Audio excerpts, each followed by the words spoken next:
Well, this is at best a Cowabummer, and at worst, it rhymes with statutory grape. Today, we're going to be talking about Cody Co intimately hugging at the ripe age of 25, the 17-year-old Tana Mojo. And we're going to be jumping right into that. But before I do, a quick 10 seconds. If you like this video and watched it all the way to the end, please consider subscribing. It really helps out. And last but certainly not least, thank you for watching. So the thing that kind of started ramping everything up in this last month, Tana is doing this podcast and she does live episodes, and it's on her podcast called Cancelled. And at one of these live events, she gets asked a question. Who's the smallest you've ever had sex with? Oh my God, no one look at me, Cody Co. I can say that. I was literally 17, I can say that. So not only is it alleged that Cody has a small wiener, but not only that, Tana's alleging that they hooked up when she was 17, making Cody 25, which is not looking great. Look, Tana has a history of lying, of scandals, etc.,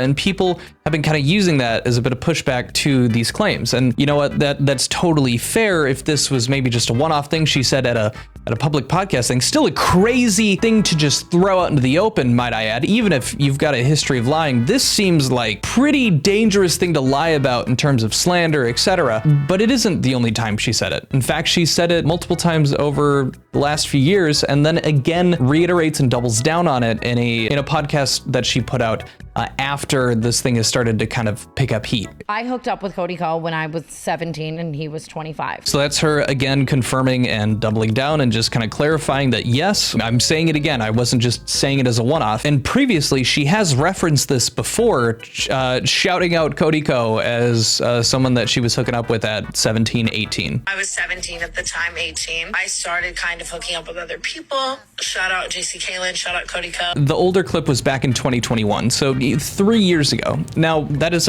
a consistent story across multiple years of her saying pretty much the same thing, that her and Cody hooked up. Now, what seems to be the linchpin in this chronicle of an alleged vile act is a third party confirming the events. So firstly, Tana, in the podcast she did after her public podcast event, she makes mention of somebody that tried to stop Cody the night that they hooked up when she was 17. There was a situation with Gabby Hanna at a Playlist Live where she pulled him aside and told him like, yo, she's 17. And then we still went and hooked up. So at the bare minimum, we have Tana Mojo confirming that a third party, Gabby, in this situation, told Cody before they had hooked up that, hey, Tana's 17.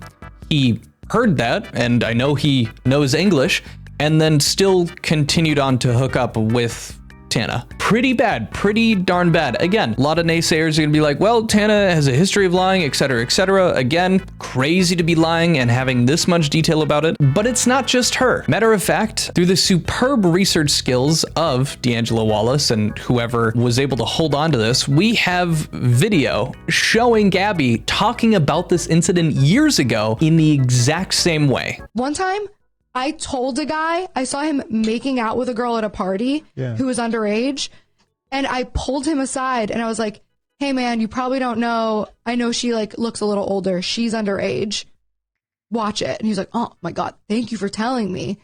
And then he heard that. I am not, and D'Angelo Wallace, as he repeatedly says, I'm not accusing Cody Co of statutory grape. At the end of the day, these are just allegations, but these are pretty damning allegations. For this to be a repeatedly told story from Tana, with other people backing up the situation to a T as to what Tana described it, to see Gabby in this old clip being resurfaced to be saying the exact same story in more detail, and also giving what seems to be a half decent impression of Cody Co. He's like, oh my God, thank you for telling me. It looks really, really bad for Cody. I think what makes him look worst of all right now is the fact that he hasn't said anything. Cody has a track record of being terrible at apologies. He did a single apology on a Patreon for putting slurs in like vines from back in the day. Not only that, but an old college friend of Cody who was promoted and showcased in a lot of his videos was put on probation back in college for the non-consensual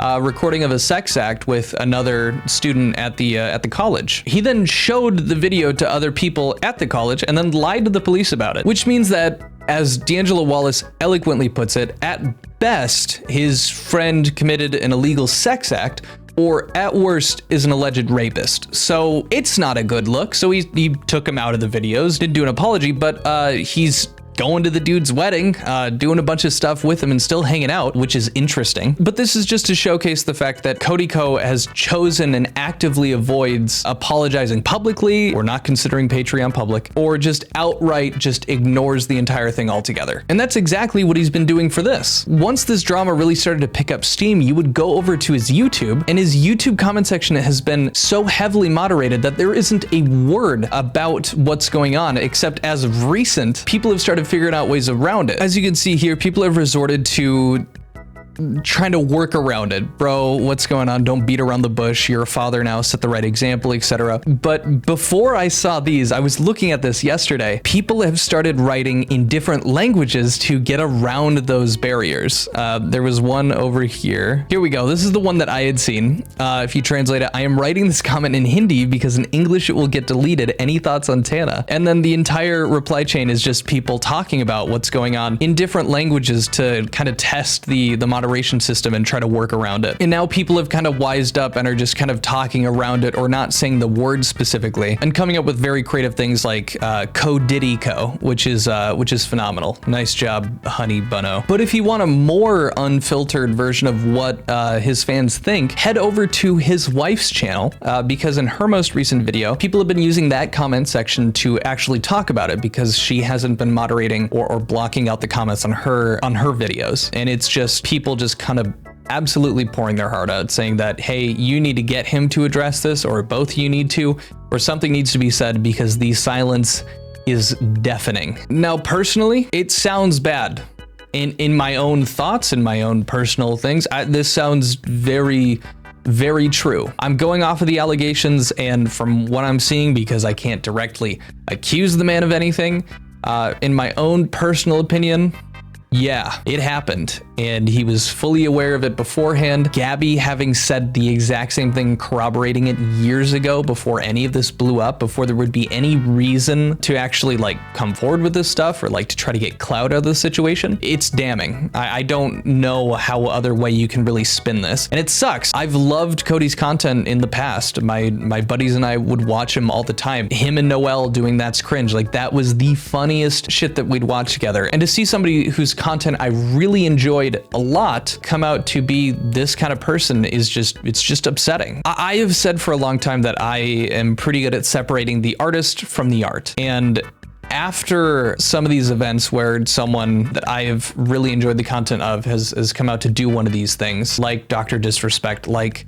Cody Co, I don't know if it's as easy as I initially thought, because it does. I mean, we're humans, our brains look for patterns, and it's hard now to watch any of his content and not be thinking in the back of my head that the dude did that intentionally. It is an uncomfortable watch at best. But that's pretty much the whole story until Cody says something, if he does at all. This is probably the largest amount of noise surrounding some type of drama that he's been in. I feel like out of any past issues that he's had, this is the one that is going to make or break him, whether he comes out or not. And I don't blame him. We can understand why he's not saying anything for this situation. I mean, if he says no to this, he's denying testimony from not just Tana, but Gabby about this happening. Not only that, but them saying it over the last couple of years before any of this really stirred up recently. If he says yes to it, he's admitting to a crime. And I guess the best option in his thought process is that if he says nothing, it will just blow over. But unfortunately, as he will come to realize very quickly, an accusation like this doesn't just blow over. The goodwill of the content creators surrounding Cody, the people that do have respect for him and are maybe trying not to bring up the subject or cover it all, will flip, because at the very least, they know to recognize that an action is bad and are not willing to lose their entire audience to save his ass. That doesn't make sense. That's not how this kind of thing works. But that's pretty much the whole story. I hope you guys enjoyed hearing it from me,